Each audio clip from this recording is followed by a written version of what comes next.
blaring horns of a hustling city. The loudest voices of the common man got a medium to be heard. This particular administration, they were coming unprepared. It's not a bad thing to renovate the president's law. Through top-notch programming, unbiased reportage of news, sports, business, entertainment, and cultural documentaries, Voice of the People 90.3 FM became a symbol for 21st century media.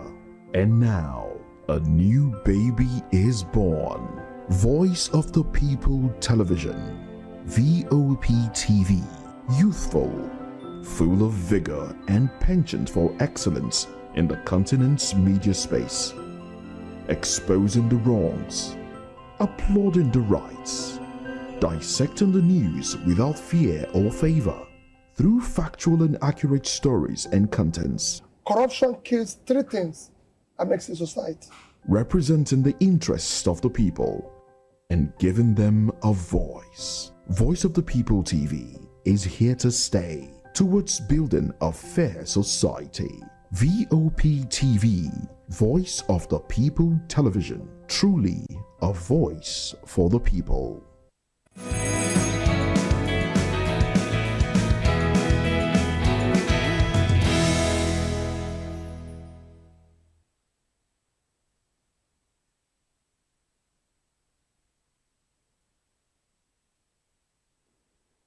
It's a Thursday, the 5th day in the month of December, and I welcome you to VoP this morning. I am Moses Humphrey. Now let's look at one of the things we'll be talking about this morning. Human rights lawyer Dele Farotimi remanded by Ado-Ekiti Magistrate Court, as some individuals like Peter Obi and Igini have condemned the action of his arrest. And I'm Fina Okechukwu. Welcome to today's show. Also, Senators' action amid public outcry. Why Minister of Information, I beg your pardon, warns against misinformation over tax reform bill? Oh, well, these, of course, are the topics we'll be focusing on this morning. And I would like for you to, join us on, check out the website. It's vop.ng. That's www.vop.ng. And do well to subscribe to the page on YouTube. It's at Voice of the People TV on YouTube. And on other social media platforms, we are at VoP TV Live. Now, let's touch on some of the issues that are not major because we're not focusing on them this morning, but there are also interesting stories.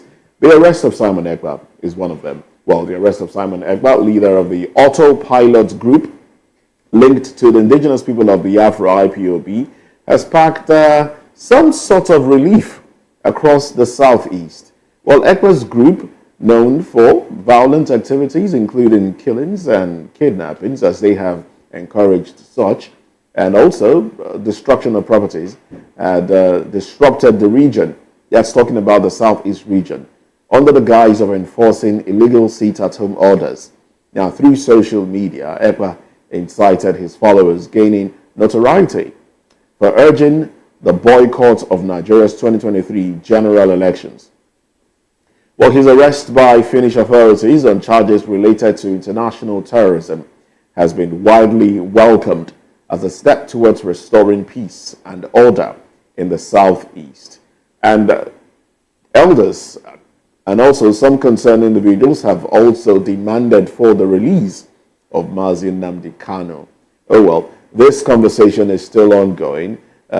Ekpa's Autopilot Group, Biafra Republic in Exile. Some Nigerians have said, look, let's just, now that he's been arrested, deal with him, let him answer to the crimes that he allegedly committed. Yes, I use that word loosely, allegedly committed. Let him answer to those crimes, while the man that's been in detention, unlawfully too, should be let off the hook, and then peace will return to the southeast. Well, we wait to see. Trade by barter. Is that what we're going to do this time around? Trading one for another one? Well, I wouldn't look at it that way. It's not trade by barter. It's not, one replacing the other. But the fact remains that one has openly encouraged violence in the southeast. The other has only sought, secession, has only sought for self-determination. That's the only thing he has basically sought after. So now that the one who supposedly has been, the voice behind the unrest in the southeast is in detention, whether or not he will be brought back to Nigeria to answer for the crimes, we wait to see. You know why? But right now he's in detention. But it would be nice if Nnamdi Kanu is let off the hook. Why ask especially the fact that the Igbo elders, they have so many associations now that are kind of talking. It's like you have your sermon about what been causing the arrest in the southeast and releasing Nnamdi Kanu. This same Nnamdi Kanu is one that we know that, for some time now, the case against him is kind of stalled in the court. Why is it that these people are not talking about his release the way they are championing it now before the Simon Ekpa thing come on board? They're making it look like this man is not who we know. Paul, we know you, I don't know. Kind of give me this, bring back. I haven't really seen the way they are throwing their back.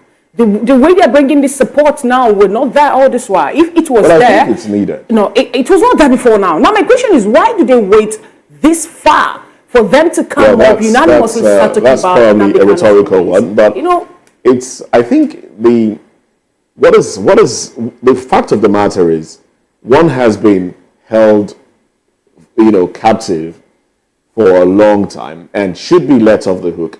Now, if you're going to attach the violence in the southeast to IPOB, then the person that should be incarcerated is the one who has supported the violence in the southeast.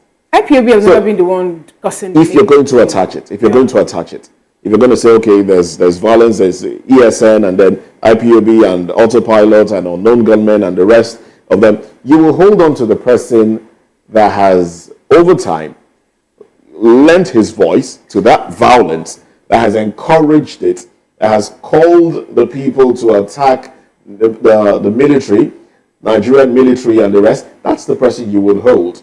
If you are holding one down for crimes committed, and you haven't been able to prove that, yes, this person committed these crimes, but you're just holding him down regardless, then now that you have the one who allegedly is, involved, then why not let the other one go? I'm happy you just made that statement. I think it's just that statement of simple holding matters. one down, even when you know. That doesn't mean I'm saying it's straight by butter. For me, I think it's high time, because before now, in my powerful, the spokesperson of IPOB come up to say that the political elite in the southeast have not really done what they're supposed to do. Talking about how they would have called for the release of Nnamdi Kanu. Given the fact that he's one man who is just talking about the marginalization that the people from that region have been facing. And, suddenly, I'm surprised to know that Igbos have people that can talk, like the Ndibo United Forum and a whole lot of other organizations that come up suddenly to talk about his release. But like Moses Raleigh said, if you have someone in your custody whom you're kind of charging for so many other cases, and you find out that this person is, I wouldn't want to say innocent, I think it's important. It's important, the person is let go and all that. And away from that, we have another trending story where the Nigerian Bar Association, NBA, has vowed to take action against the alleged extortion of citizens by some police personnel in Enugu State, which violates their fundamental human rights. The NBA Enugu branch made this commitment during the opening of its 2024 Law Week in Enugu in response to a lecture by human rights lawyer Daniel Ogbe titled Commercialization of Policing in Enugu State, Implications on Human Rights. Chief Venatus Odo, chairman of NBA Enugu branch, highlighted that these extortions occur at police offices when residents seek services. He called for an end to these actions and for the restoration of the fundamental rights of the state's residents.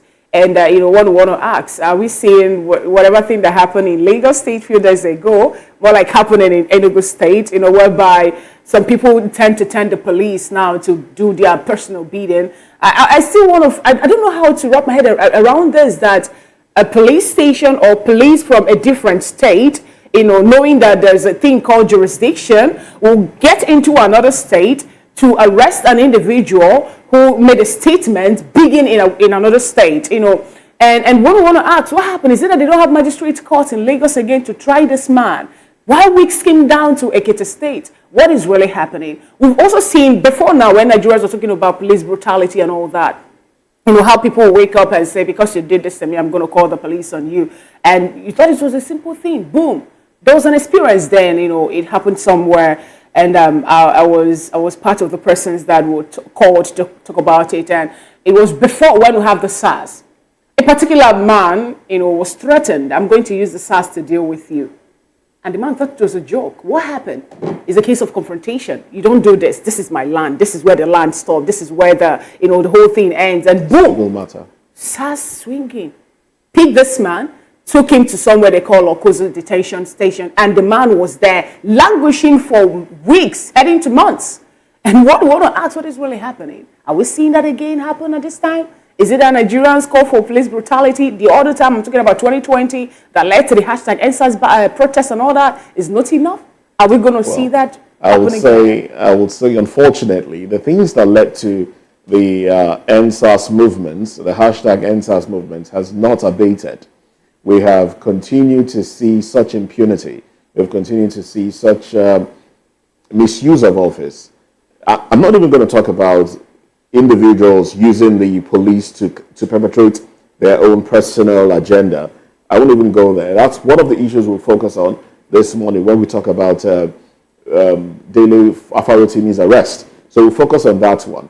But the issue of police commercializing their work, you get arrested, you get stopped at a checkpoint, and you're asked to transfer money. You go to the police station to make a report, you're asked to transfer money. You go to report a case. I've seen people who paid for houses but were not given the houses, and then they were asked they called the police into the matter to help recover the monies, and then they had to part with part of the money. They had to part with more than 15% of the money because the police got involved. My sister was asked to pay 150,000 for them to track someone who took her POS and withdraw a certain amount of money from there. Imagine. So that's the commercialization that we're talking about. And I like the fact that the NBA is, focusing on this, and I do hope they see through to the end. I do hope that more is done.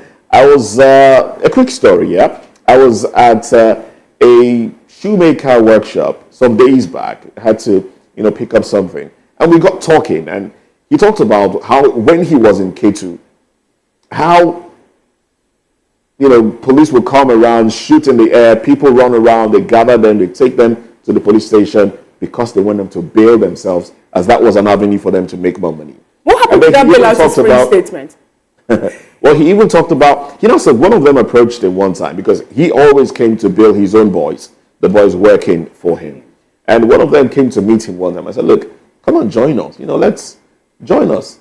We have a deal where we take some guys, they go into, traffic, rush hour, maybe try to pickpocket or do something, and then there's chaos, and we come and arrest everybody, and then those that are well-to-do or those that can manage themselves will come and bail themselves, while they are beating on the other ones and, trying to make it look like these are the criminals that we have.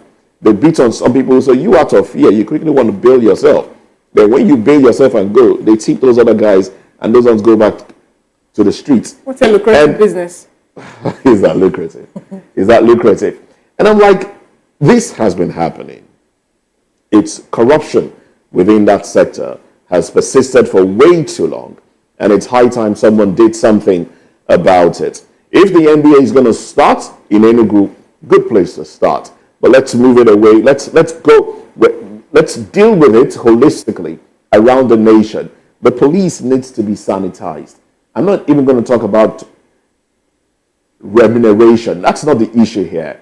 Because no matter how much an individual is paid, if you're prone to criminal activities, you will continue to do crime. Because that's some sort of extra cash that you get. So that needs to be sanitized. But then if you're talking about sanitizing that arm of the executive, one wonders, from the police college, they are made to purchase their uniform and things like that. Kids. In fact, some would say they are encouraged to raise funds for themselves and for the stations that they are posted to. It's quite an unfortunate one, but good way to go. Nigerian Bar Association. Oh well, another story now. Another story. This is about the Petroleum and Natural Gas Senior Staff Association of Nigeria, Pengasin, has confirmed that the Port Harcourt refinery is fully operational, and they've dispelled rumors about its functionality. Well, during a National Executive Council meeting in Abuja, Pengasin President, Comrade Festus Asifo, explained that crude oil is processed in the crude distillation units, and it's done to produce diesel and naphtha, which is finally blended with crack C5 to make PMS.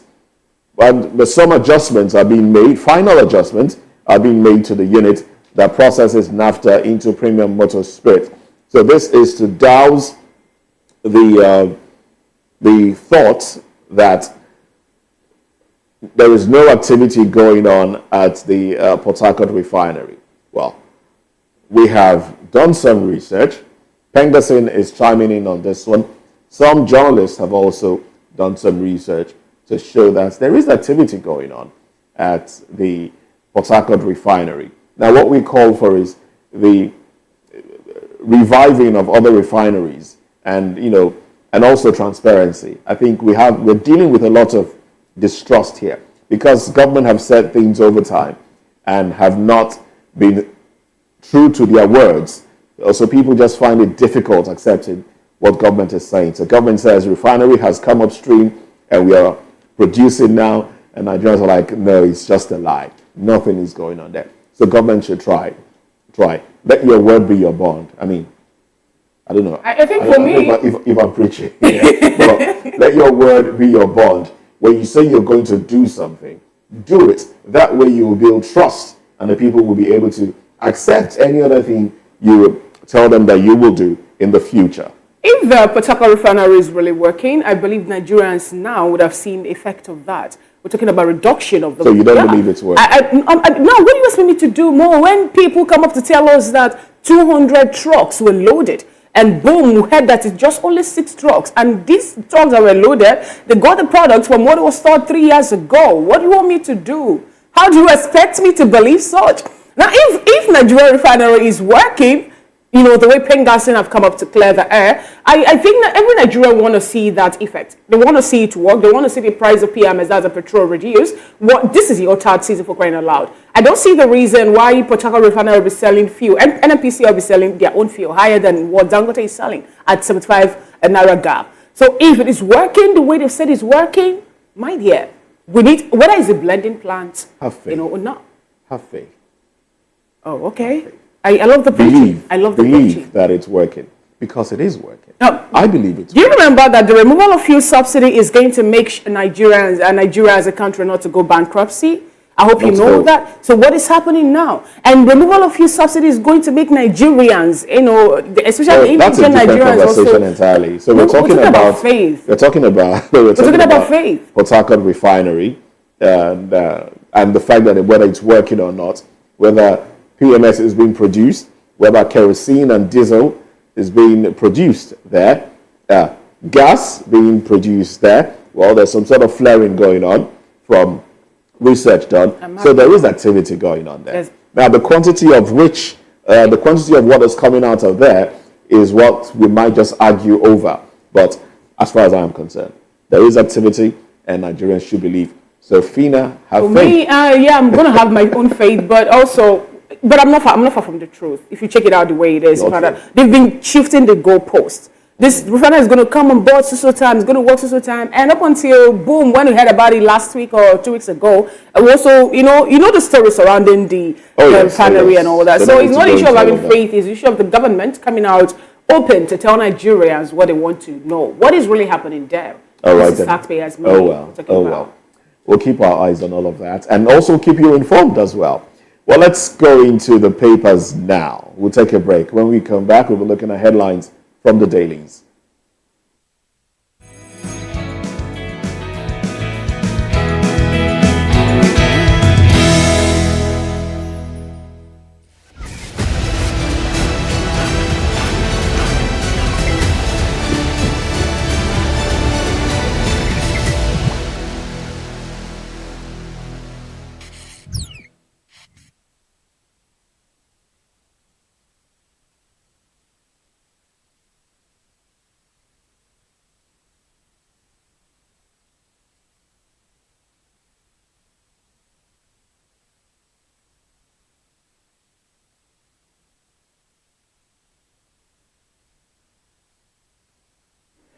Thank you so much for staying with us. It's still VoP this morning. It's time for us to look at the cover page of the national dailies. We have the Punch newspaper, This Day newspaper, Daily Trust newspaper, Guardian newspaper, and a whole lot more. And I would like to take a punch on the Punch newspaper this morning. And the banner headline reads, Tax Reform, Senate suspends debate, panel meets AGF today. Senate constitutes special committee to address concerns. Presidency urges urgent passage. The story is on page 2 of the Punch newspaper. And beside the masthead, we have another headline there to be Naira devaluation raises foreign debt by 30 trillion naira. And that is according to report. The window headlines on the cover page of the Punch newspaper this morning are fuel imports hits 2.3 billion naira liters. I'll take that again. Fuel imports hit 2.3 billion liters despite local production. Senate summons KMO over flight delays. Orders. FG fires Togo, Benin degree holders from MDAs. I will take that again for emphasis sake. FG fires Togo, Benin degree holders from MDAs. All right, and away from that, we have a major pictorial where we have Chief of Air Staff, that's Air Marshal Hassan Abubakar, representing the Minister of Defense, Dr. Ibrahim Karo, and people who are graduating from the Nigerian Air Force pilot. They're being decorated. And away from that, other headlines that made it to the Punch newspaper is Zenith Bank wins FT's Bank of the Year award. The story proper is on page 23 of the Punch newspaper. Atiku, others, knock police as court remands Farotimi. That's one of our major topic of conversation. And the last but not the least reads PDP will teach APC lessons in Oyo, Oshun, and that is coming from Sheyi Makinde, the governor of Oyo State. And those are the stories that you'll find when you flip through the pages of the Punch newspaper today. Well, let's go to the Guardian newspaper now. The banner headline there reads, Antimicrobial Awareness Week. Antibiotics abuse worsens drug resistance. Claims 64,500 lives yearly. And then there is a breakdown. Well, let's look at the breakdown of it. Causes of antibiotic resistance. We have overprescribing of antibiotics, patients not finishing their treatment, overuse of antibiotics in livestock and fish farming, poor infection control in hospitals and clinics, lack of hygiene and poor sanitation, lack of new antibiotics being developed. Oh well. Some of the headlines here. Why NIN has not been effective in stemming kidnapping. We'll get into that one in the course of the program much later though. MacArthur, others lament loss of $200 billion to corruption in Nigeria. We also have tax reform bills. Senate bows to pressure, suspends hearing. Court remands Farotimi till December 10 for alleged defamation. NNPCL faults Falana, insists Port Harcourt refinery producing fuel. And Oyo Oshun residents will never allow APC back in power, Makinde says. FG ends 2.78 trillion naira taxes from telecoms, tech companies in H1. So these are the headlines. These are the headlines from the Guardian newspaper. On the cover page of the Daily Trust newspaper this morning, the banner headline reads, Senate, AGF to review tax reform bills today. Public hearing suspended indefinitely. New committees and arbitration. Oh no, new committees and aberration. That is what that writer says. Senate AGF to review tax reform bills today. That's a cover page of the Daily Trust. Public hearing suspended indefinitely. New committees and aberration. And then we have other headlines that made it to the cover page of the Daily Trust to be how tax reform bills put Barrow on the spot. Staff opted for voluntary retirement. That's coming from CBN. Recall that 1,000 personnel are expected to resign or leave the Central Bank of Nigeria. All right, 12 burnt to death in Yobe Road accident. That's a sad one. And other headlines you'll find on the cover page of the Daily Trust newspaper. Lakurawa responsible for Zamfara explosion. That's coming from the police. How 4 police officers stole 43 million naira from cargo driver. FG declares special end-of-year train services for Nigerians. And the last but not the least of the stories you find on the cover page of the Daily Trust this morning is ex-Kwara Governor Ahmed misappropriated 50 billion naira UBEC fund. And that's coming from a witness. All right, and This Day is up next. This Day newspaper, window headlines there. Zenith Bank emerges Bank of the Year, Nigeria in the Banker Awards 2024. And then South Africa targets Nigeria's lithium for electric vehicle revolution. All right then. Now, Oyedele derivation formula will reduce inequitable resource distribution. I take that one again. Oyedele derivation formula will reduce inequitable resource distribution. Says tax reform bills necessary to end struggles by Nigeria's poorest. Insists consultants won't be involved in collection. Senate suspends further action on public hearing. Sets up elders committee to douse tension. And then we have a picture there with Governor Oboriwori. Yes? Oh well.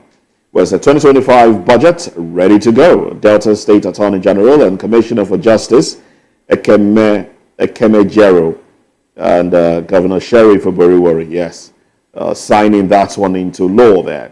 Oh well, these are the headlines from This Day newspaper. Yes, I think I've taken everything here. That's it. Well, that's it. And that's how far we can go on newspaper headlines this morning. Join us again at 9 for newspaper review proper. All right? But in the meantime, human rights lawyer Dele Farotimi remanded by Ado-Ekiti Magistrate Court as some individuals like Peter Obi and Igini have condemned the action. Well, a lot of Nigerians have actually condemned the action. But let's talk about this one. And when we come back, we'll have Dele Fanimo, a reporter, Dr. Ganiu Luwashola, and our correspondent from Abuja Studios, Chuka Dewale, chiming in on this topic. So stay with us. Join us again after this short break.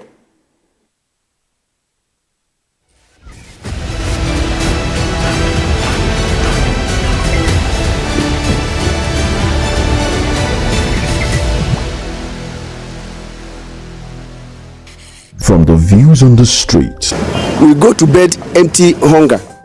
to the blaring horns of a hustling city, the loudest voices of the common man got a medium to be heard. This particular administration, they were coming unprepared. It's not a bad thing to renovate the president's lawn. Through top-notch programming, unbiased reportage of news, sports, business, entertainment, and cultural documentaries, Voice of the People 90.3 FM became a symbol for 21st century media.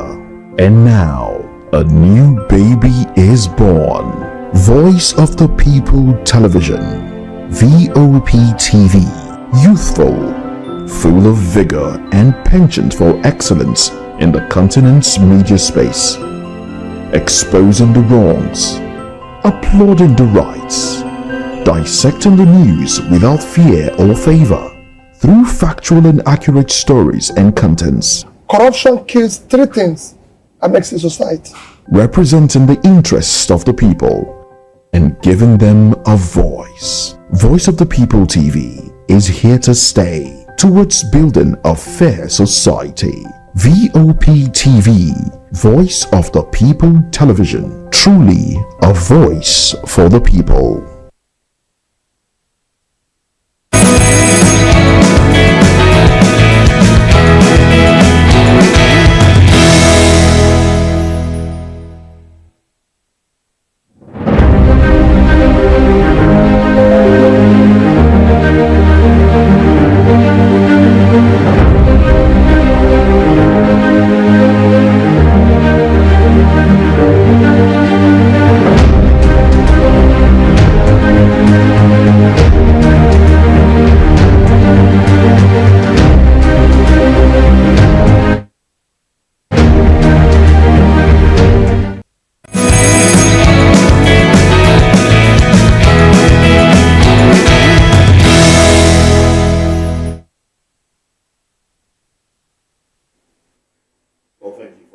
again. Now, a Lagos-based human rights lawyer, Dele Farotimi, has been remanded by an Ado-Ekiti magistrate court over allegations of defamation against Are Afeba Balola SAN, founder of Afeba Balola University. The Farotimi was accused of publishing a book alleging corruption in the judiciary involving Babalola and pleaded not guilty to the 16-count charge. But the police prosecutor requested his remand, citing the need for further investigation and national security concerns. However, defense counsel Dayo Akeredolu has opposed the application, arguing for bail on liberal terms and emphasizing Farotimi's public profile and the bailable nature of the case. Well, Magistrate Abayomi Adeosun subsequently ordered his remand and adjourned the case to December 10.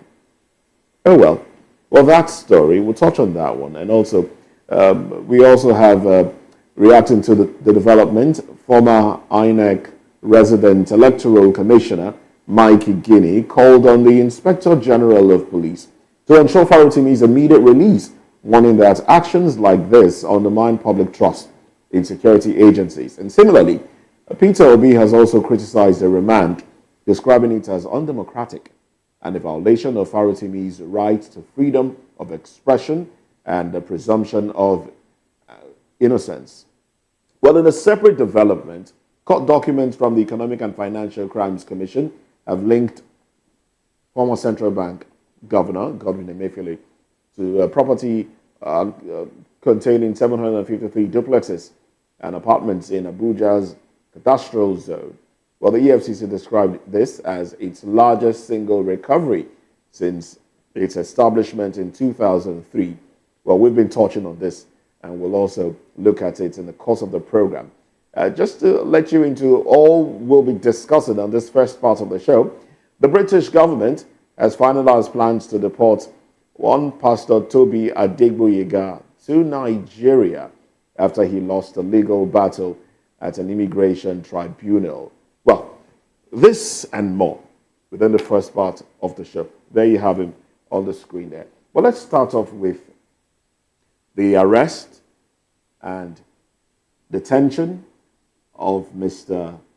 Dele Farotimi. I was going to say Fanimo. But that would be more money to my pocket. Oh, really? I'll just go to court. Oh, really? For saying, yes. My goodness. Oh, we were friends. Oh, well, we have Dele Farotimi with us in the studio. He's a seasoned reporter and also a public affairs commentator. Good to have you join us this morning. Good morning, this morning. And we do expect Dr. Gani Oluwashola to join the conversation virtually. We also will be having Chukudile joining us from our Abuja studios, where Chuka is a VoP correspondent, but he'll be joining us from our Abuja studios. And we might also be going to our Port Harcourt studios as well, as we're touching on our outstations here this morning. But now let's talk about this, the involvement of the police in this. We've talked about this before in the course of the week, but there is a developing story to it, as he has been remanded now till December 10. That's sometime next week. That should be Tuesday. Tuesday next week, when he'll go to court and be heard. What do you think the NBA should do in this regard, seeing that the person who's been fingered is one of them? The person who's been arrested is one of them. So it's an SAN perpetrating this, what has been termed unlawful against another SAN. One, it's quite interesting that NBA is not even in the loop. I would have expected that the body prosecution and then remand, given the fact that these are eminent lawyers. I think Lola today is one of the legal luminaries we have still living in this country. And Farotimi had been a strong and ardent critic of what Nigerians consider as aberration in all spheres of our daily life in Nigeria. And so the two lawyers had contributed in no mean measure in taking the legal profession to the height that it is today. And apart from that, Barrister Dele Farotimi has also done so much.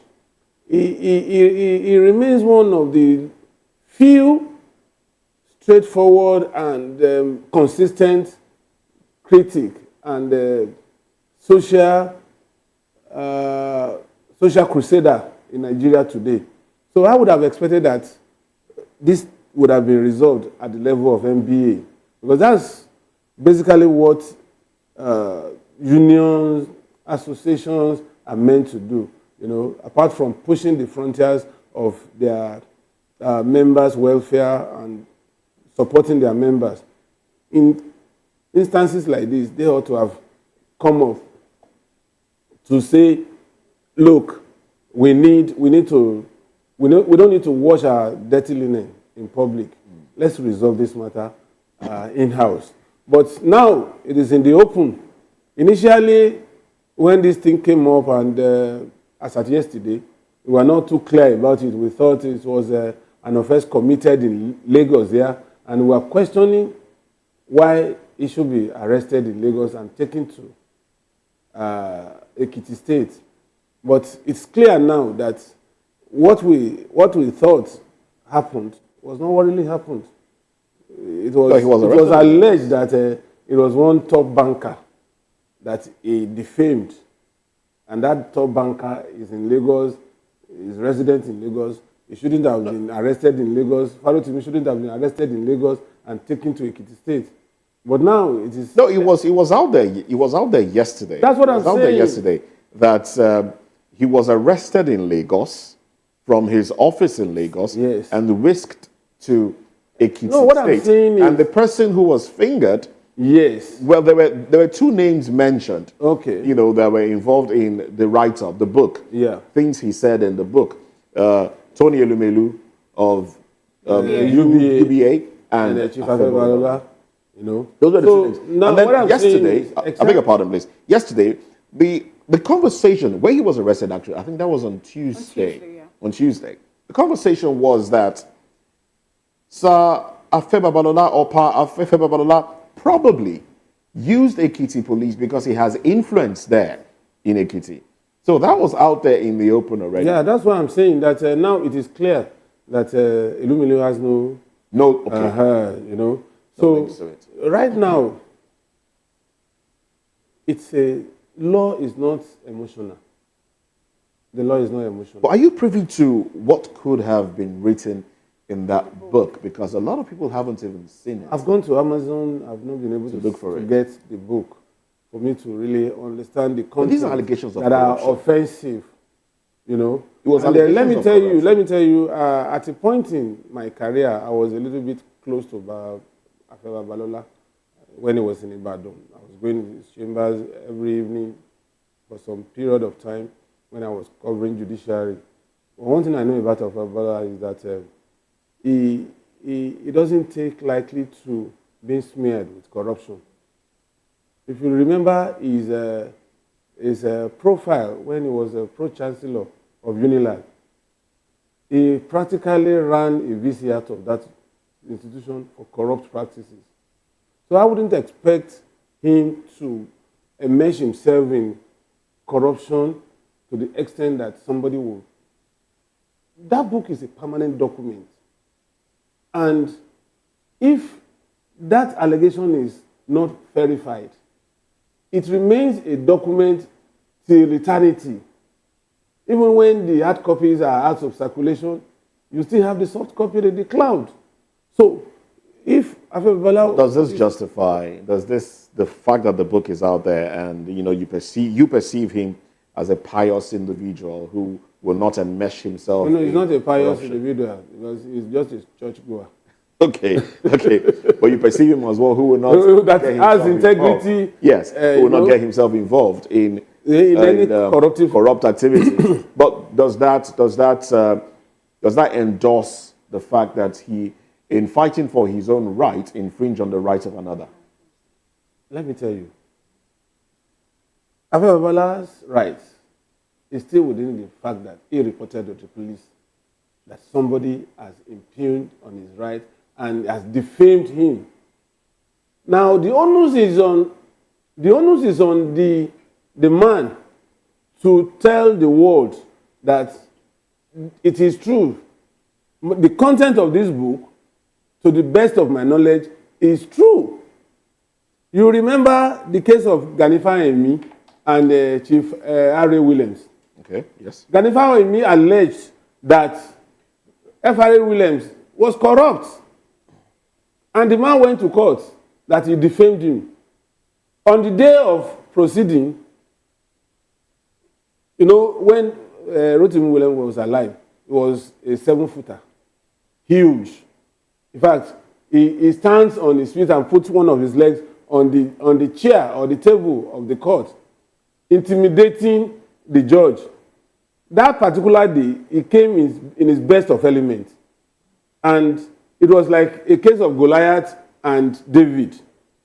When the proceedings started, after all, Ganifa said, I have a point to prove that this man, as he's standing here, has no right to bring me to this court because I know he's corrupt. And everybody was silent. The next thing was, Ganifa now put it to Rotimi Williams. Sir, year so, when you were in secondary school, at this particular school, you stole your mate's item and you were suspended. It is on record that you were suspended. Now, with this clarity, can you still stand here and say you are not corrupt? And that was the end of the case.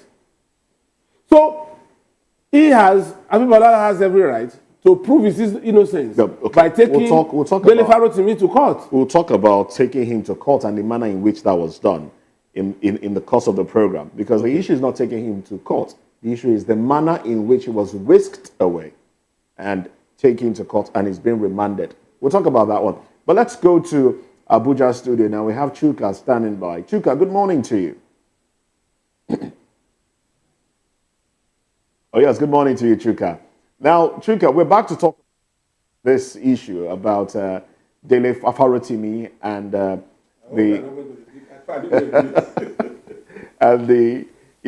his detention.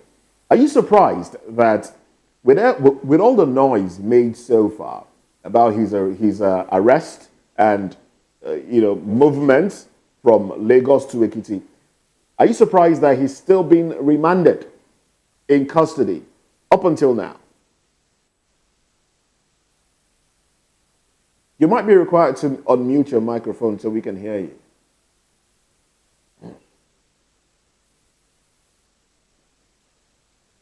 Well, I do understand that we can't hear you clearly, but we'll take a very quick break. Let's take a very quick break, a very short one, so we can fix that audio and continue with the conversation.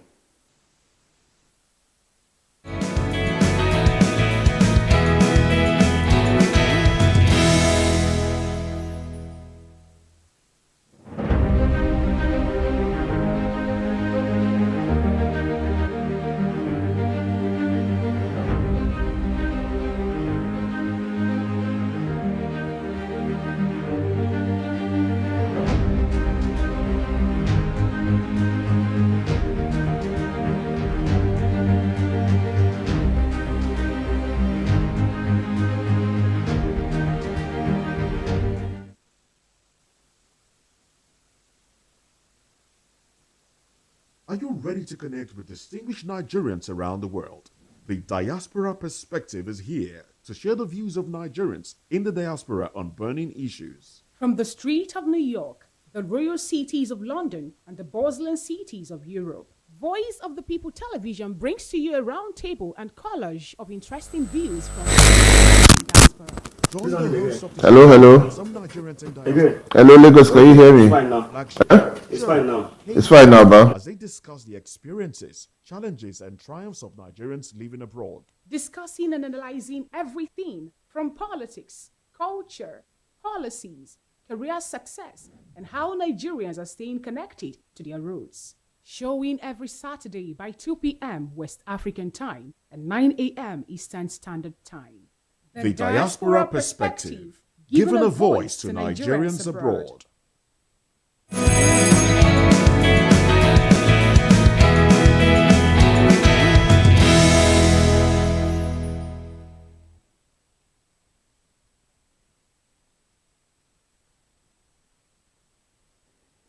All right, welcome back. Thanks for staying with us. Now, let's go back to our Abuja studios where we have Chukudili. Chuka, good morning to you. Well, we've been able to rectify that, so let's have your take now, Chuka. All right, yeah, good morning to you, Moses. Good morning, Fina. Good morning, Lagos. Now, the thing is this. I feel Chief Afe Babalola has every reason to... He has every right to exercise his fundamental human rights, and which is to, if he feels he has been, he feels someone has said something wrong against him, he has every right to take the person to court. But in this case, it has to be more of a civil case than rather being a criminal case, and this is where the whole controversy comes about with the manner and way in which Mr. Barrister Dele Farotimi, what's his name, was arrested in Lagos, because that is where the whole controversy starts from, and it was more like a Gestapo style of arrest whereby police had to barge into his office. I feel that is where most Nigerians feel Chief Afe Babalola is getting it wrong. It would have been a more proper, maybe more appropriately, he should have maybe sent a formal request, get a lawyer to issue a sermon to the accused, and do it properly instead of, that is where we feel he got it wrong. Maybe it could have been better handled in more circumspect situation.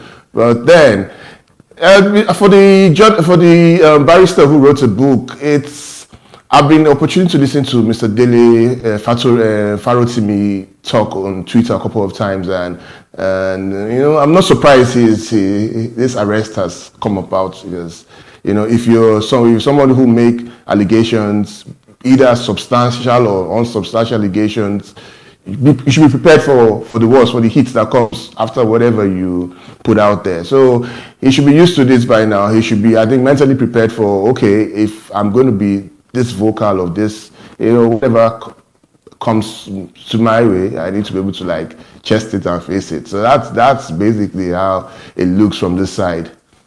Yeah. He was invited by the Nigerian police. He went to honor the invitation, regarding this whole defamation thing. He honored the invitation, and he came out again to tell Nigerians that he is scared of some people who are after his life, talking about how he has been threatened and all of that. And before you know what is happening, we have Ekiti State policemen coming to Lagos and wicks him away to, Ekiti State. And we know that he resides here in Lagos. Isn't that more like, violation of fundamental human rights? And if that should be the case, how far do you think Nigerians are enjoying their human rights, given the fact that this is coming from a renewed senior advocate of Nigeria and also another lawyer who might actually call a human rights activist? Is it that the son doesn't know about fundamental human rights and how it's going to be protected before, doing all that he has done for Mr. Farotimi's arrest? I wish, like Mr. Dele Farotimi said, I wish I could get a copy of that book so I can actually read through and get to see what exactly has riled up Chief Afe Babalola so much to be able to have gone through the routes he went. For someone who is that elderly, who is that respected, to have thrown caution to the wind, quote unquote, in this regard, and not caring what the public outcry is against his action, he must have been really, hot, and maybe he just felt this is the best way for him, that he needs to teach this guy a lesson. That is just how you look at it in this situation. This is Nigeria, where once you have power and you have money, the army and the police are there at your beck and call. So you think the issue now is not the issue of him as an individual, but that of the power and the money involved, Is that what you're now alluding this to? Two truths can coexist, you know. So it could be, two truths can coexist. Yeah. So, but you know, I'm saying taking the police to Lagos to go make the arrest. It could as well have been okay because the police they have divisions, they have federal rankings, or it could be a federal move, you know. It could as well. So I'm so sure, being a lawyer as well, he would have looked at the judicial legal implications of, you know, getting the police from Ekiti to go into another jurisdiction to go pick up someone. It's a bit complicated at this point, but I feel the chief Afebawala, he must have really felt he needs to go the whole 9 yards in this matter with Barrister Dele Farotimi. I'm going to just say one more thing. I feel, social media has given a lot of people the opportunity to be vocal and make their opinions known, and it has brought a lot of popularity to a lot of people. In such situations and cases, it is usually advised and required that wisdom should always play an important role. Knowing what to say, knowing how to say it. You know, you shouldn't just be a white bull in a ring whereby you're uncontrollable, and it's situations like that that bring about such situations like this. All right, we have in the studio with us Mr. Oluwashola Ganiu. I use Mr. Doctor, instead of doctor. Doctor. Right, doctor, please don't arrest me. Don't take me. They will whisper to I'll be your witness in court. All right, we have Dr. Oluwashola Ganiu, who is a KJB professional, managing partner. Good to have you in today's show. My question is this: some Nigerians are beginning to talk about the police involvement in this case, and how fundamental human rights of one or people are being violated. All this while, we had somewhere in Enugu State how NBA have come up to talk about clamping down on how police have been commercializing the services and all that. And then yesterday, when we saw the story of the arrest of Dele Farotimi broke out, you know, some Nigerians also attach police working for personnel, you know, interest instead of doing the work they're supposed to do. And do you also share that line of thought? And if that is to happen, where does that leave Nigeria as a democratic nation?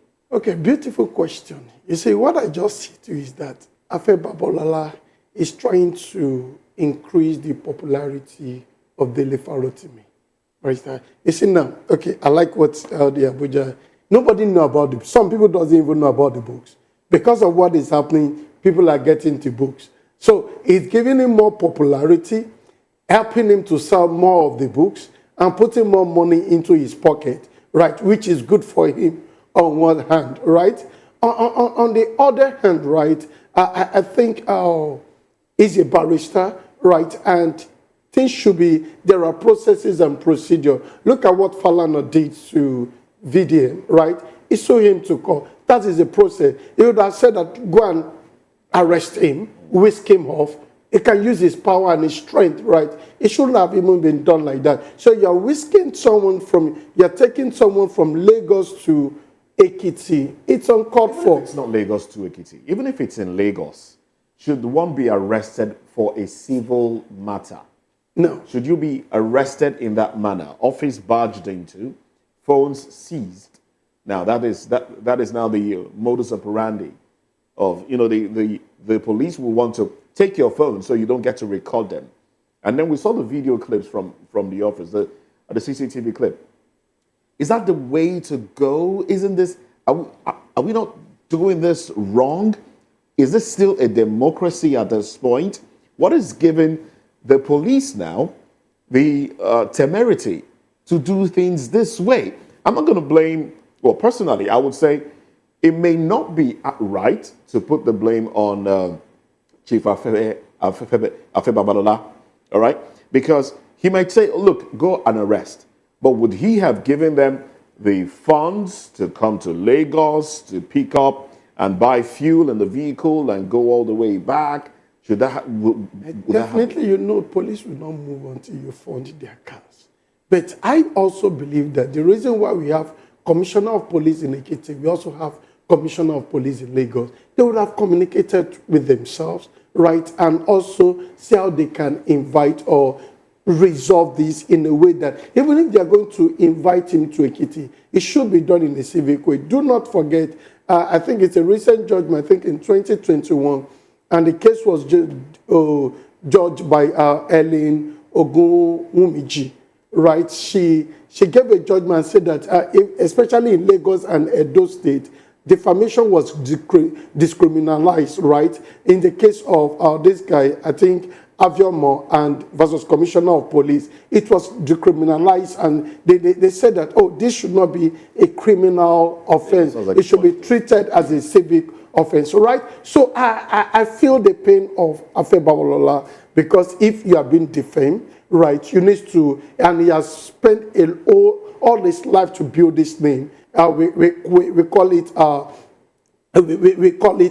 this is his intellectual property, its name. And you know that also, due to the fallout of what is happening, UK also, there's a King's College in the UK that refund £10 million to him, the money he gave to them. They're returning that there because of what is happening, and they cannot trust him enough. So in those ways, you could see that his word is crumbling down, right? Yes, his word is crumbling down, and what he has spent all the years building, right? And so there's a civic way you could do it. And after it's been achieved, you can also tell him to get to go and publicize it in a well-detailed newspaper, writing apologies on the social media so that your name is cleared, right? But as you have done it, it will brings to mind that there are things more than beyond what the eyes can see, right? And also it's giving a lot of popularity that, if your good motive is not well channeled in a proper way, it will be seen to be bad, and so in the long run you'll be creating more vacuum for it. I think in this kind of situation, a lot of lawyers learn their voice. Fallon has learned his voice. Accurate Oluso has also learned his voice and said that let this man be released from merit, charge him to court, let us see what happened. And so we look at the tenacity in the book itself. What is happening in the book? Is it clear, right? And saying that, oh, this man has also created, is the one of the person that sponsored corruption in the judicial system and up to the Supreme Court. It's one of the things that is affecting the man. But I think that the route in which he has done it is not the best route he would have taken, and he would have taken a civil way so that the whole thing will be seen to be in a more. I would have loved to stay with you on this one, but let me allow you to catch your breath. Let me come to Mr. Fanimo now. Oh, I was waiting for it. Now let's look at Chuka said something. He says, when people come to the public space to talk, maybe critique activities of individuals or government officials or the government itself, they should be prepared for the heat that will come after. Well, there's freedom of speech, isn't it? There's freedom of speech. But qualified. Not when you infringe on another person's right. Okay. That's the question I want you to respond to. At what point can we say that one expressing his own views on certain issues infringes on the right of another to the extent where there can be said to be a case of libel, a case of defamation? You see, there is something called law of thoughts. It's categorized as misdemeanor and not felony. I remember that was one of the courses I took in my formative years in the mass comm department. Now, what that law teaches is that your rights stop at a point when you infringe on another person's rights. And the onus is on you to prove that what you have said is right. And if you cannot prove it, you are guilty of defamation. And in this case, this man has been accused of defamation. So the onus is on him to prove that, look, I started the case of Ganifa Emi and Rotimi Williams. If Ganifa Emi was not able to prove that Indeed, yes, you are a colossus today. You are a bigger lawyer to any other lawyer in this country. You are the foremost lawyer. But at a point in your life, you stole. And they said, how? And it went into history. That is why sometimes when you... In fact, it is even dangerous of Afe Babalola to sue if he's not sure that he didn't commit certain offense in the past that Dele Farotimi will come up with in court. That brings me to this question now. Is it that could that be the reason why, the Dayo Akeredolu's request for Farotimi's bail was denied? Because the police say something about them remanding him for them to do further investigation. Remember that they are the ones that arrested him, and the whole thing borders on defamation.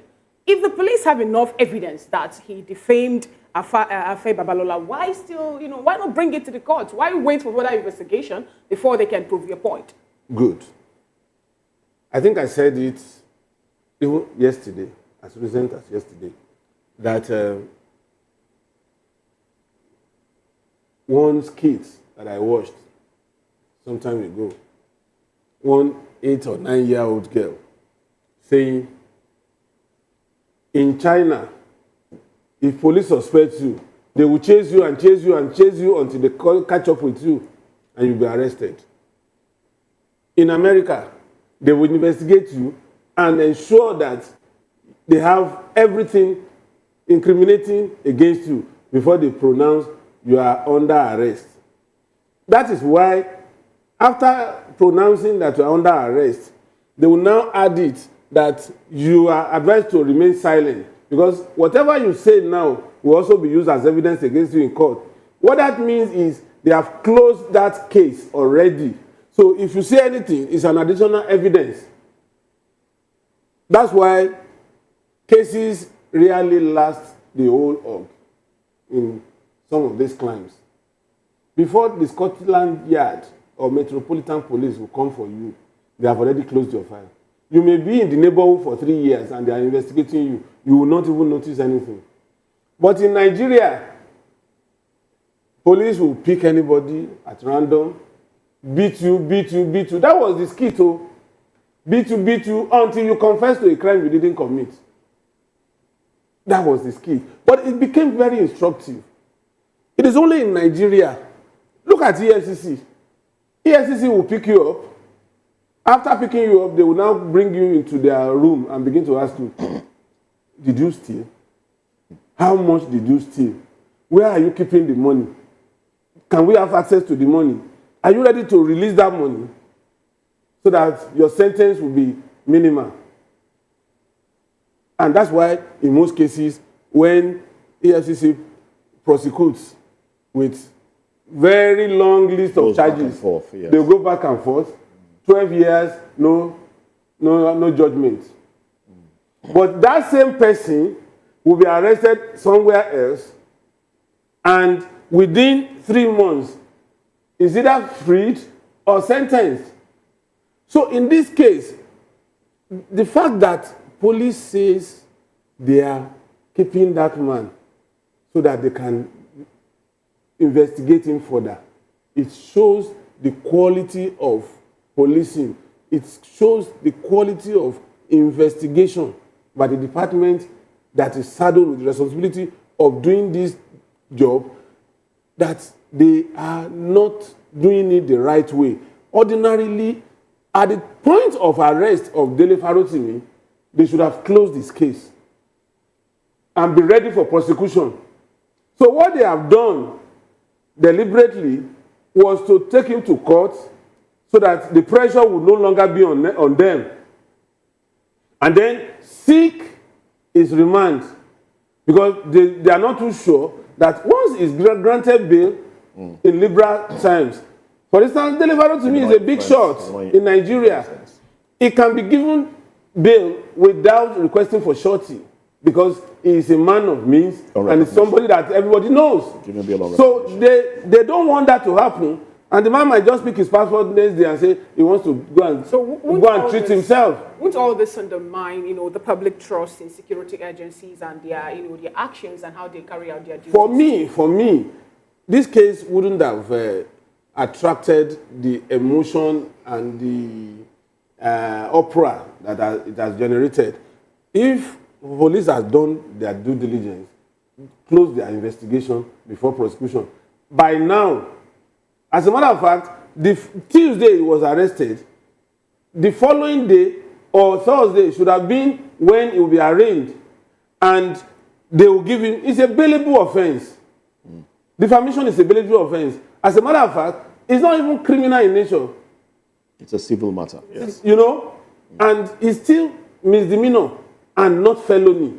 You see, the difference between misdemeanor and felony is if you try to escape and you have a case of felony hanging on your neck, you can be shot. All right. Now that brings me to my next question. Let me come to you now, Doctor. The question around the activities of the police. Do we have something to be worried about? Because the way they operate, they go into a place, the badging, they seize phones, they basically intimidate people. And this is a democracy. This is not the military era. What do you think should be done? Okay, that's a brilliant question. And I see that most of it, it's not... Especially when the individual is not resisting arrest. Yeah, it's a culture, it's a mindset, right? And this is what they just believe to be. And so when you see most of them that are well and highly educated, you know, we see they are in levels, right? The ones that are the lower rank, those are the ones that just throw caution into the wind. The highly educated among them are still civil in their approach to things. The same thing happens in the military palace, right? They're still civil in their approach and in their discussion and in their character and behavior, attitude to you. And these are all things that should also be discouraged and also there should be consequences for it. Because in real terms, the people you are malhandling, the people that you are treated like a criminal, even when the court has not judged them criminal, they are the ones that are paying your bills because they are taxpayers, right? They are being paid, you are being paid from the taxes they pay. If these people fail to pay their taxes, you won't have your salary. So you should treat them with some level of respect. So even if they're not resisting arrest, even if they are resisting arrest, there's a way you could also calm them down and be able to bring them into your custody for interrogation. In the real judicial process, it shouldn't even be, Dele Farotimi should not even be held behind bars beyond 24 hours. Right? In real, this is a lawyer. So if a barrister is being treated like that, what's the fate of a common man that does not even know the intricacies of the law? Right? It should not be held there. If you are holding him for 24 hours, the next thing is to take him to court. Right? You don't infringe on his right. So if you are infringing on his right, he won't have the right to sue the police. That why do you barge into my office? Why did you treat me like a common criminal? Because what they've done also, they've also defamed him. Right? They've also defamed him because a typical client that wants to engage him and see him being whisked away, they would have seen him perhaps he has done something much more than what is just being said. So it's another thing for him also to see them also for defend and also pushing him in a way that it does not represent. So I think there should also, there's what we call public education. You know, now they come up and say that you don't need to, police does not have the right to search your phone, right? Police does, even in real sense, police does not have the right to stop you and ask for your driver's license and search you unless there is a issue of search, there's a card, a theft, and there's an urgent thing. Because if that is not, you're not supposed to do that. So most of the time, police does not know what they should do. And we citizens, we don't know our right. There was a time a brand new car was being driven and the police they just stopped and they said, oh, check and check. And they were now asking that, oh, can you, after checking all the documents, they say, give me us roadworthiness for a brand new car. Did you get what I'm saying? So all these things, they also need to be educated so that they know what to be done and also reduce this level of harassment. And also at this time, that the economic situation is not smiling. You just touch someone and they fall down. Look at what happened in Ikorodu. Is it VIO or something, or last man, that sees the tricycle of a man, and the man in front of their office, he hung himself, right? He hung himself. It was in the news, right? And they will say they were not responsible. So what could have been responsible for that? Maybe that tricycle, it's on hire purchase. Even that day, maybe he has not earned up to 5,000, and you're demanding 10,000 from him. The wife is on his neck, the children is on his neck at home. It does not even know. He just think it's better for him to pass on. So all these things are happening, and we should not compound people's problem or issue, right, by forcing arrest on them, affect their health issue, and it could also have some people to have a high blood pressure. We could also cause them to be able to pay some hospital bill. I think our police people should be much more, they should be educated more, and should also be able to tell them what is expected of them, and if they are going beyond, and in real sense, truth be told, there is no need for them to drive from Ekiti to come and arrest someone. We have police in Lagos, right? There's an handshake. There's something also in the global space. We talk the country by country reporting. If I need a thing in the US, I can just write them. They provide the information for us. Why not we just jump into and go and arrest this guy? Is it in France, or where is this guy that is causing trouble in someone in Finland? But why shouldn't we have? Because there are rules and operandi. There are jurisdictions in which you should. Since you have a jurisdiction in Ekiti, and also it's a slap to the Commissioner of Police in Lagos. It's a slap on him, because you would have told him, communicated with him. He also have the authority to say, okay, don't worry, we are bringing him to meet you. Not that you are barging into his constituency, with someone away, and it's not done. I think we can do better on this. That brings me Can I just say, add one or two things to this? Number one, it's most of the time when I want to intervene, I always want to go back in history. The colonial masters, the way they configured our policemen was oppressive police. Exactly where I was going to. You understand? They didn't train our policemen at that time. So basically, they still have that be mindset. civil. They trained them as attack dogs against the local. Absolutely. And you need to, there was a time in my career, I studied police college for about 3 months. I was going in there, coming out, and sometimes I go as early as 5 a.m. And I see the way recruits are trained. And that was then. And I decided there and then that I would be extremely humble when a policeman accosts me. And it has been my lot till today.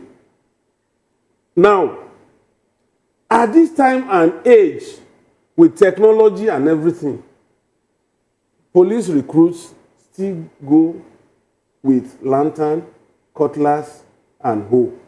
Isn't that slap on Nigeria as a country after 64 years of independence? So are you not saying that we're still, the shackles of the country? That's just one out of it.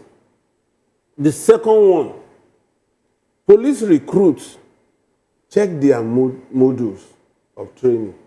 It is still the old colonial way. They teach them constitution, they teach them police acts and all that. But at what level did you recruit these people? Somebody who has school sat, you are teaching him those things. And in a compressed manner, he's not likely to assimilate most of the things in 6 months. And then finally, do you know why accidental discharge was rampant at the time? That police hierarchy resolved that they are not going to allow a constable fresh from training to carry guns. In the lifespan of a 6 months training, there is no firing range in Ikeja. They go to Alamala for firing. And sometimes they may not have the opportunity of going there more than 2 times in 6 months. So they don't even get to practice. So it's just like you. So they practice on individuals. Somebody takes you to the field for driving training. the first day, second day, he unleashed you on Oshodi to go and drive. You can't escape accidents. But now, Mr. Fanimo, are you now saying that, after 64 years of independence, Nigeria, that we should have broken that code? Open to say our policemen are working this way because of what they learned from the colonialists. Isn't that a slap on Nigeria as a nation? Not even a slap. When we're supposed to be moving forward, are we retrogressing? Not even a slap. It's accident on Nigeria and Nigerians. All right then. Well, there is another issue as well about an arrest as well, and let's touch on this one very quickly. This one involves a Nigerian in the United Kingdom. His name is Pastor Toby Adegboyega. He's a pastor of Spark Nation. That's the church that he pastors, and there's also a charity involved in this. Well, he's been accused of misappropriation of funds, I think to the tune of £1.87 million, if I'm not mistaken. And now the conversation is around deportation. Well, I watched the video this morning where he came out to say, look, forget everything being said about me, my fans and my followers. Don't be troubled. I'm not going anywhere. The UK is my home. I'm not going anywhere. Well, anyway, let me come to you on this one now. How do you react to this, really? Allegations of fraud, and this individual, he's been in the UK since 2005. Since 2005, from what we gathered. Overstayed his visit, and then had to appeal on some grounds. And now he's, how do you react to this sort of statements? Two ways. Typical Nigerians, and also, at times we use religious cover-up, right? So, and when we start living larger than life, right, and our lifestyle does not mirror who we actually is. And when you look at the pedigree, look at from 2005, planning to register, and yet it has not been registered, right? You overstay. There's something that even in real sense, it should not be said with that caliber, right? If you've stayed you just pull out so that at least in the long run, you can reapply. And then you now say that, so much amount, most of the institution there is being registered on individual name. And it calls with the name of being charity, right? And so when you look at the charity there, are you actually using it for charity or you are using it for personal purpose? It's just like a typical politician in Nigeria, right? Which they should use something for palliative and you are keeping it for your personal use, right? So you can see in those, and over there, they are always found to things like this. Right, they are front to things like this and said that who are the beneficiary. So some people came up and said that, he has done this and done this, did this, but there are no evidences. You understand? And for you to be able to affirm this, you must be able to have evidence. It's just like a typical us here also. When you say we've given over 1 trillion to people and everything, who are the beneficiaries, right? And so there's also a saying that, if there's an NGO, it belongs to that, they're going to feel the pain. And the UK, they came up and said that, even if you exist, they will not even feel anything. How useful are you to them? So the thing is just like, is it for people around or for selfish purpose, right? These are the things that is still beckoning answers. And so we've actually achieved this and this, but where are evidences? Right, we are evidences, and which could also, is part of the thing that also make a typical Nigeria to be looked with other eyes. I was going to go there. So you see, we are problems of Nigeria. It's not the nation. You are Nigerian. I am Nigerian, right? Nigeria. So the thing we depict over there shows to be that, this is, and there's a saying that says perception is stronger than reality. right? And they can just use a person to judge so many people. Look at what happened. And over there also, they don't want to have anything to do with questionable character. Look at what happened. The King's College to Afe Babalola, they returned 10 million pounds. A typical Nigeria will not return it, right? They returned and said, we don't have anything. Look at what happened between Kogi State, Yaya Bello, American International School. Once they discovered that it's of a questionable character, they refund the money back to the EFCC, right? Because they don't want any issue that could change their image. So I think this is the best time also. We should also go all route to redeem our image and to redeem the image of Nigeria as a whole. Now, as a Nigerian, now, you have something to say? Okay, go ahead, because I wanted to state it. You see, this man is not the first person that will run foul of the law that are pastors in UK. One renowned pastor that is so popular in this country, at the point of his arrest, he escaped and came back to Nigeria. As a you know, this is a well-structured country. Even if you have a church, you must file returns of money collected from your members. Some of these pastors, when they go there, they behave with impunity the way they behave in Nigeria. My church, my personal business. UK will not allow my church, my personal business. And that is what is happening to this pastor. Let's be clear about it. Some pastors, when they get there, they would win their followers, their congregants, to the extent that you wire your tithes straight to a personal account of the pastor. And British government will scrutinize if there is a stream of income on monthly basis that goes to a particular account. And they want to find out, because an aggregation of £10, £20, 500 people on monthly basis. Where is this money coming from? Where is it going? And when they now tell you to open your books, there is no proper accountability. UK government will ask, are you paying tax?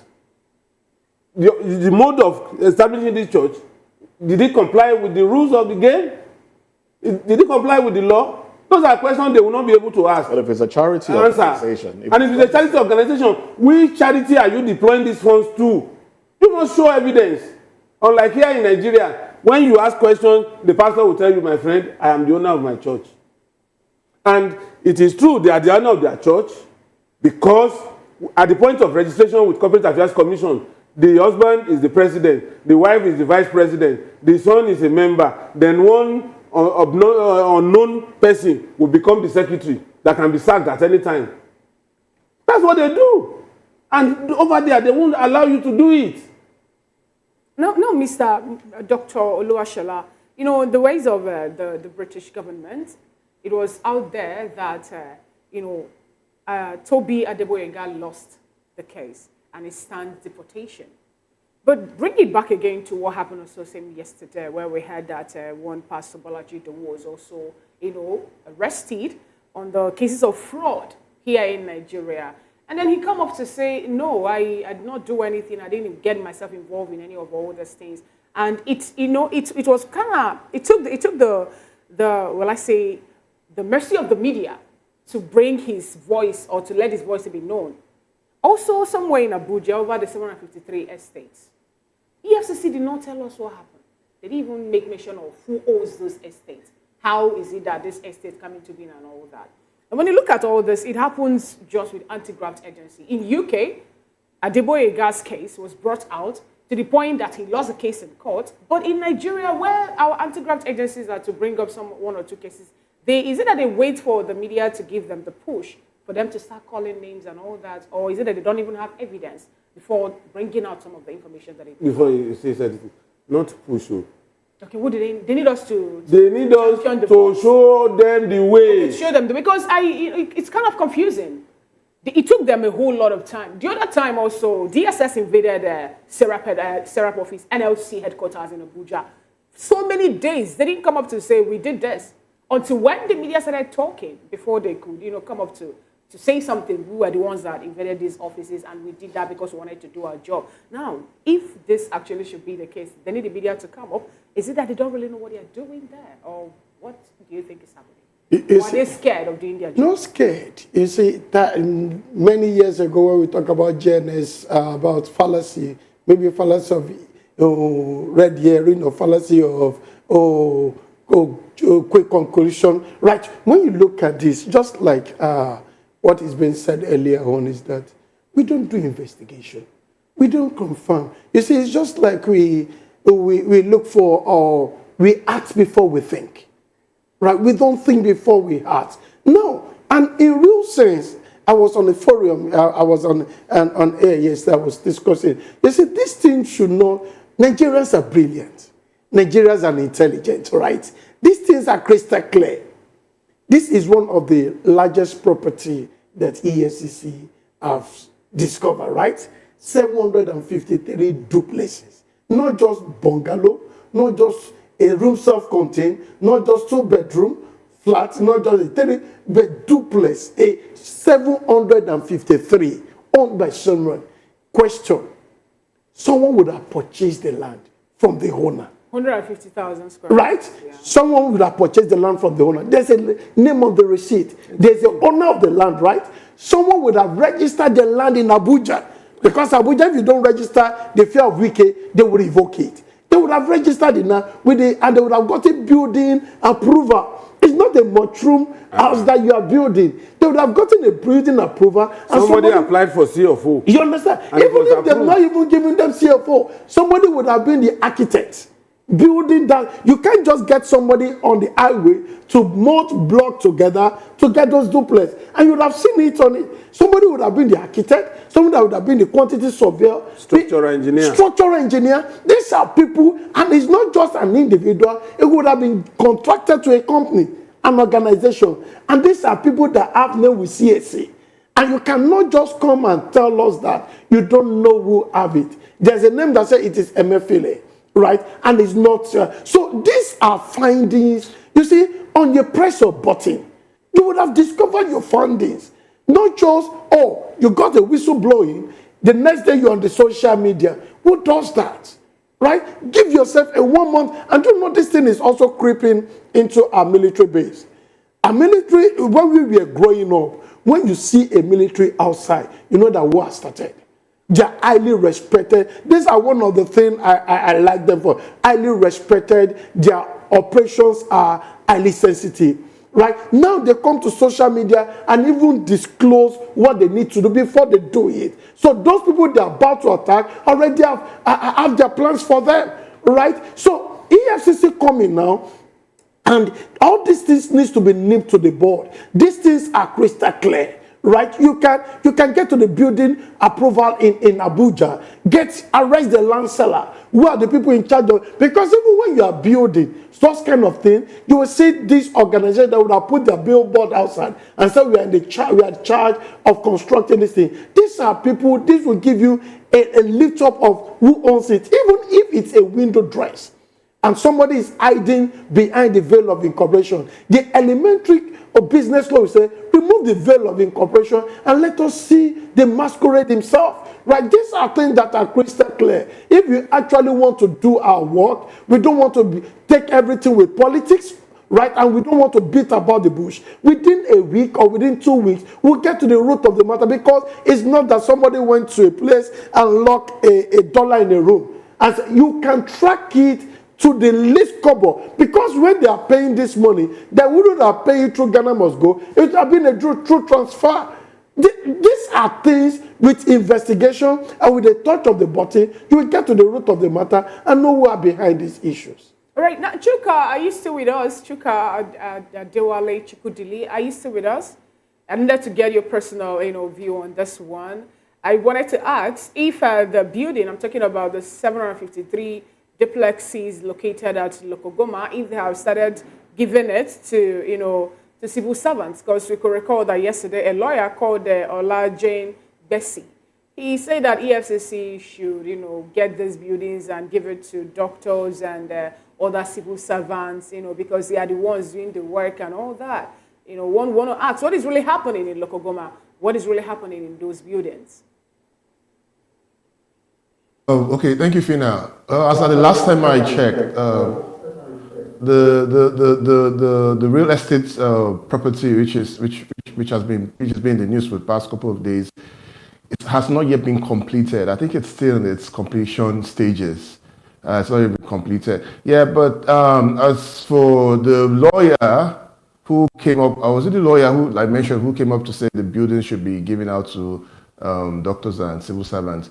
Yeah, I think at this point, because of the controversy surrounding the property and the confiscation and everything, and the means in which it was allegedly acquired, it would be more realistic if, because of the house in Abuja here, housing is very expensive. It's a very expensive venture to get the property, and so it would make more sense if those buildings can be given out at subsidized prices, or as for little more or less, like giving out to civil servants, to critical workers, subsidized as well and given up, because that is the only way to go at this point. Because 700 and how many units of property is quite a lot. That will house a lot of people.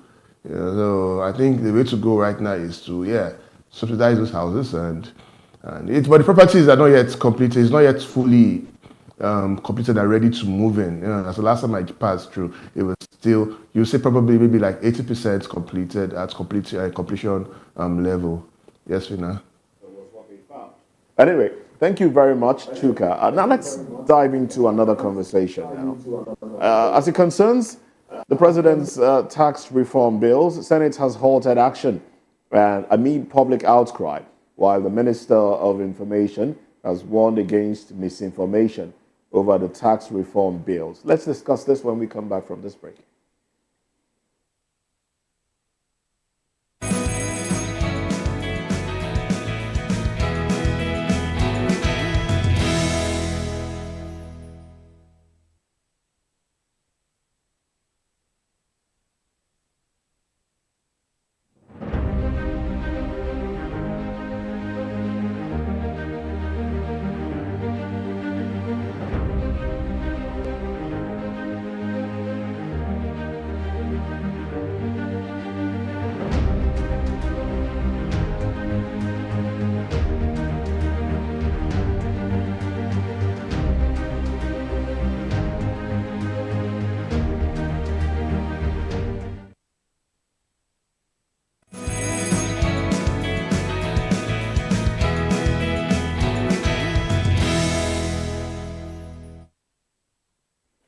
Thank you so much for staying with us. Moving over to the second topic of conversation, the Senate has suspended action on President Bola Tinubu's tax reform bills following widespread public agitation. Deputy Senate President Jibrin Barau announced this during plenary, directing the Committee on Finance to hold public hearing until the concerns are addressed. The Senate also established a special committee to engage the executive branch and work towards resolving contentious issues surrounding the bills. The tax reform bills, including the Joint Revenue Board of Nigerian Bill, Nigeria Revenue Service Bill, and Nigeria Tax Bill, have faced strong opposition from northern governors and the National Economic Council, citing potential regional disadvantages. Senator Shehu Buba expressed concern over the proposed VAT, that's a VAT derivation formula, which he claimed could negatively affect northern states. Meanwhile, Minister of Information and National Orientation, Mohammed Idris, called for calm and urged Nigerians to avoid misinformation and divisive rhetoric in the debate over the bills. He emphasized the president's commitment to accountability and acting in the best interests of Nigerian citizens. In another development, the Arewa Consultative Forum has reinstated its suspended national chairman, Maman Mike Usman, following a resolution that brought by the Unity, Peace and Reconciliation Committee, chaired by Yayale Ahmed. Separately, Vice President Kashim Shettima has highlighted the need to bridge financial inclusion and the gap it created to achieve Nigeria's $1 trillion economic vision by 2030. Speaking at the Development Partners Roundtable on Economic and Financial Inclusion in Abuja, he identified barriers such as low income, limited education, and restricted access to financial tools, and called for targeted solution to foster economic inclusion.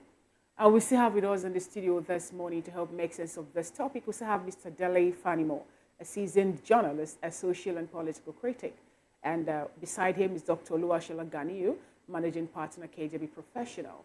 And Chuka Adewale Chukwudele, VoP TV's correspondent, will also join us from our Abuja studio. And I would like to start off by first having my question throw to Dr. Oluwaseun Ganiyu. We know you have a very strong background when it gets to taxation, accounting, and all that. Now, the National Assembly is creating a committee, a special committee, to help look into the tax reform bill. And some people come up to see that this is more like an aberration. Why is it that it's not being done all this while? Why are they just creating this committee now? And this come after they have suspended the public hearing of the tax reform. What do you really think is happening with the tax reform bill, how people are talking about it? Some are saying we don't want it to be there. Some are saying, okay, let's give it a try. Let's give it a chance to see how it's going. So we're talking about how, the whole system is not that clear. What is really happening? What is going on? Honestly, before I touch base with that, the bills is good. Oh, the pros are better than the cons, all right? And also, it comes to reform. It's just like what Mr. Farotimi was saying about our laws are archaic. Trying to reform it and actually shows that things are done in a more structured and more current way, so that we don't still find ourselves in the problem of the past, right? And in a typical what happens to us in this country, we are always reactive. We are not proactive. We don't preempt things, right? These are things that should have been done ab initio, right? Not just politicizing it and also making it a kind of a sectorial basis and also a division in the country that, the North will feel the heat, the South will enjoy. And you know the best thing is that you like a term in law, elementary law that said, "Nema dot cord not a bet." You can't give what you don't have. The knowledge you don't have, you can't express it. The book you don't read. You only hear about what people say. And these are the things that also they used to captivate people, perhaps in other side of the country. You should be able to read. You look at a brilliant submission of what the former House of Rep and the former governor of Sokoto came up and said on channels, right, and came up and talk about, said that, this bill, when they said it's coming to talk about it, he studied it and he discovered that this is one of the best bills that is coming in his lifetime. So why is it that the likes of Professor Babagana Zulum, the governor of Borno State, and the former chief whip, Alin Dume, they are kind of kicking against it, saying that the bill is not going to do the North any good?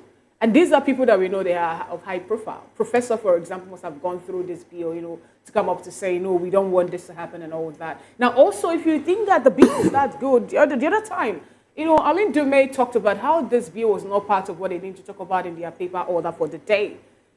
Also how the National Assembly have the officials, I'm talking about the FIRS boards and all that, will come to talk to them about the intricacy of that particular bill. If it is that important, why is it that they are not following the due process? The same thing is that if you don't like something, you don't like it.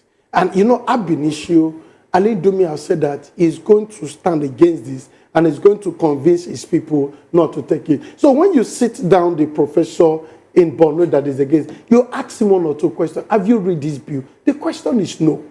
Right? So what you don't read, you just get somebody that sponsors and say that this is this, and you begin to react. Well, the argument is that the North will stand to lose, the Southwest will gain more, Lagos will benefit more, especially when it comes to derivation.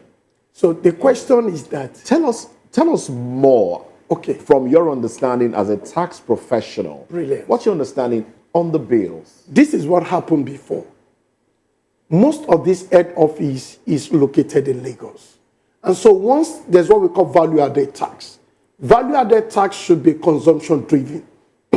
Where the goods are being consumed should be the beneficiary, should benefit from the derivative, should get the one that should be the state that enjoy the benefit of this VAT. Those funds must go to them. But because most of the head office is in Lagos, so those value-added tax is being paid in Lagos, and it forms part of Lagos IGR. And so this bill now said that no, Lagos shouldn't collect it. This product is being consumed mostly perhaps in the north. So let us do derivative principle that once we are going to configure a system, that once we are paying based on the consumption, let it move there. And that's why those people that are leading, they say that before they even concluded, they came to Lagos and to protect and plead with the governor and said, you know, this bill will affect you, but for good for the good of the country and for sportsmanship, please take it in good faith. And Lagos governor said, no problem, we are in for it, in as much it's going to do the country good at large, right? And so when you look at it, and when you talk about the alcoholic stuff they're talking about, the quantum is less than 2% that we are talking about. When you talk about sugar, of that I'm telling you, the sugar consumption, the other consumption, most of it is being consumed more in the north. And so, in real sense, the north will be the most beneficiary from this derivative stuff, right? And you now come to it and say that businesses that are still struggling to survive, before now they said that, oh, 25 million should be the threshold. Once you cross 25 million, we are going to collect tax from you. And the new bill says that, no, don't let us overburden them. Let us make it 50 million. Once your annual turnover is within 50 million, we exempt you from any form of taxes. Any income you make, just use it to develop your business so that once you grow, we can bring you to the tax net. And they also create a way and say that, oh, to ensure that the businesses, they have the courage to employ people. If you employ certain people for certain period of time, we are going to give you tax waivers. And the bill also comes that, oh, cumulatively, if your annual income as a person is 1 million in a year, don't pay us any taxes, right? So the bill comes in and says that, comes in and transforms a lot of things so that in the long run, an average people, we enjoy the benefit of democracy and businesses. Now, with what has been happening, especially with this administration, the policies that they have put forward, can you trust that what is being mentioned with the bill and what is being driven will be actualized to the books? Okay, beautiful, brilliant question. You see, tax is law. Law is evidence. Until something is entrenched in law, you cannot execute it. So if our law, if our Senate and House representative, if they are whom we have appointed or voted into they should look into it. Read it one after the other. Once they pass into law, you cannot bring anything outside what we have passed. Because it will be ultra vile.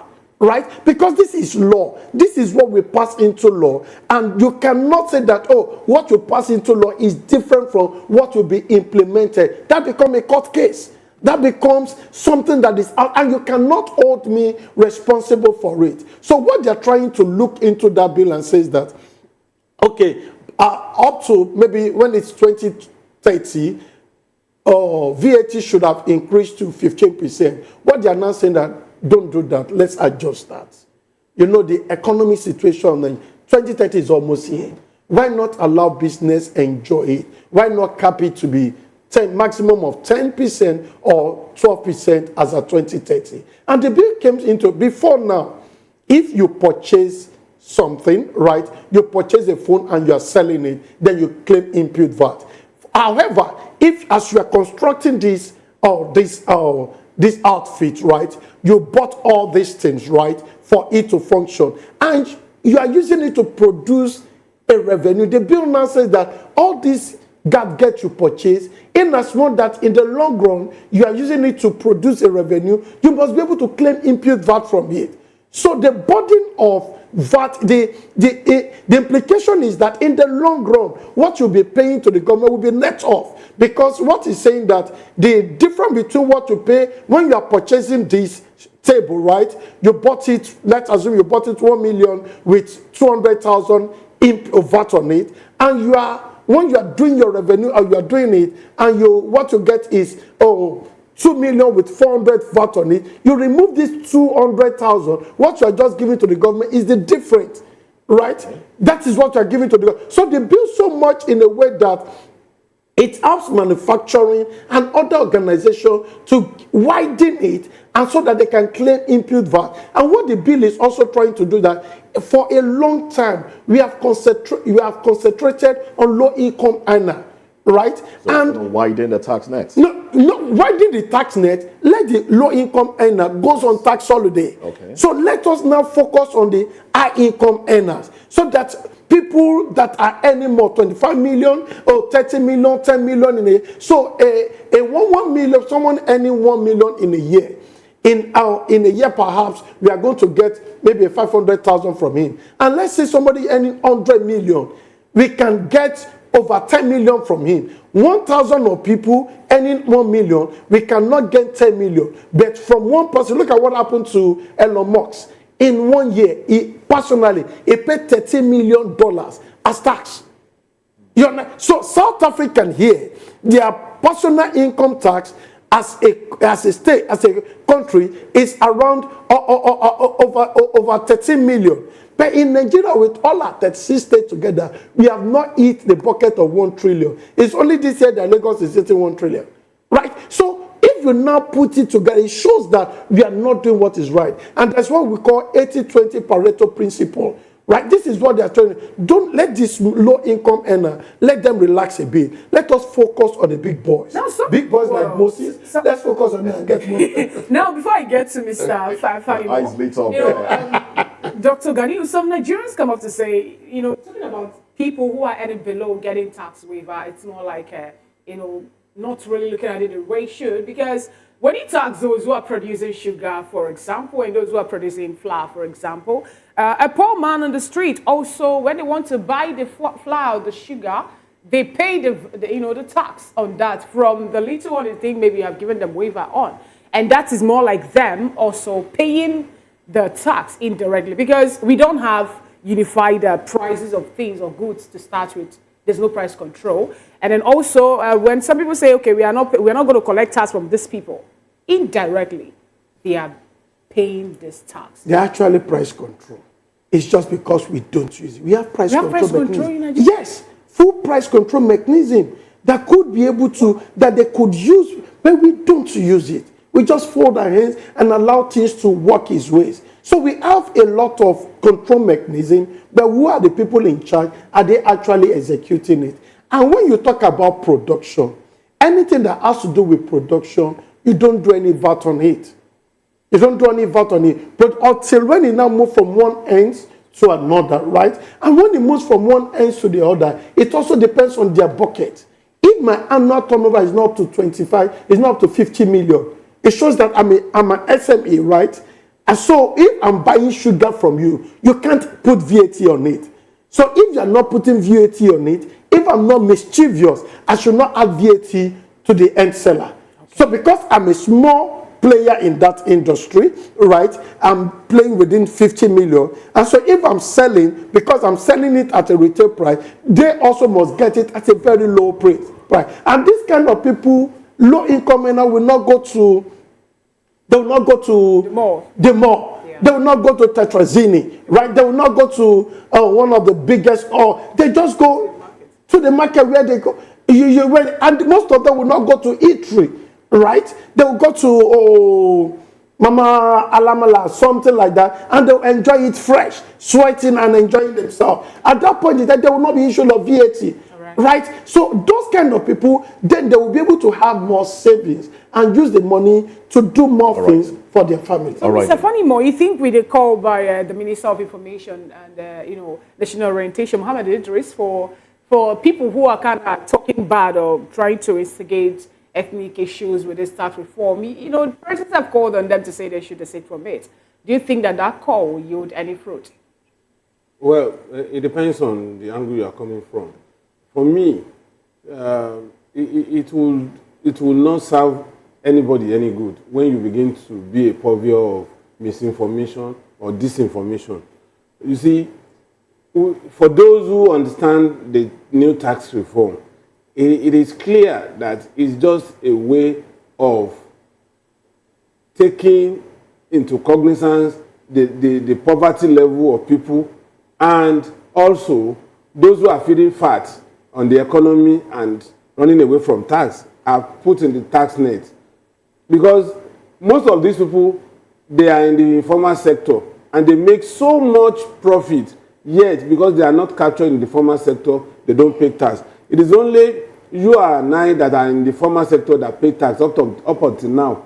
So if it's going to be reversed, people who don't understand this, who have not even seen the bill, not to talk of reading it, they should not come and begin to say things they don't know anything about. And that is one of the problems in Nigeria. People talk from the point of ignorance, and they are so forceful about it that you think that they are the experts. If you want to really, if you want to experience this, go to a newspaper stand. Come and see ridiculous arguments that you know they are not even anywhere. And that person will be so forceful about it, and he will even tell you that last night he was on call with the president of Nigeria, where they discussed. Okay, because we are running out of time, let's quickly go to Abuja now. Chuka is standing by. Chuka, I hope you're still there. Now, Chuka, with everything going on, the House has said, look, let's stay action on the debate. Let's focus on other things. I mean, there's insecurity, there are other issues. So let's touch on other things while we work out the solution to the problems being raised here. Tell me what you perceive will happen in the coming days. Thank you, Moses. I think this is the way to go, because having such a bill that's caused so much controversy in the last since it passed its first and second reading, it's generated more controversies than any other bill that has been passed under this administration, if I'm correct.